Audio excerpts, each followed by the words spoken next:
નમસ્કાર મિત્રો, social audit માટેની એપ્લિકેશન ડાઉનલોડ કરી લીધા પછી એમાં રજિસ્ટ્રેશન કેવી રીતે કરવું. તો સૌપ્રથમ તમારી સામે આવું ફ્રન્ટ પેજ હશે.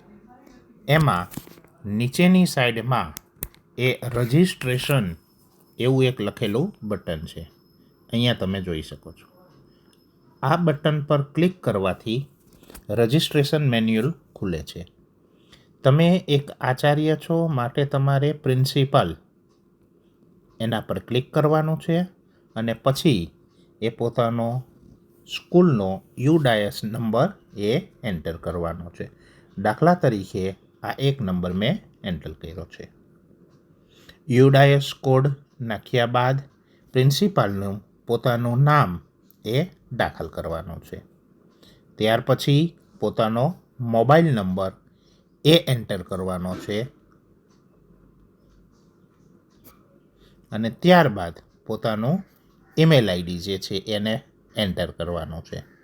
અને આ રીતે એ ઈમેલ આઈડી એન્ટર કર્યા પછી તમારે સબમિટ બટન એ આપવાનું છે.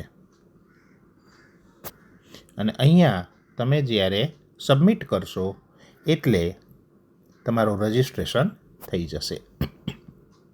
રજિસ્ટ્રેશનની પ્રક્રિયા પૂરી કર્યા પછી હવે આપણે લોગિન કેવી રીતે કરવું એના વિશે સમજવાનું છે.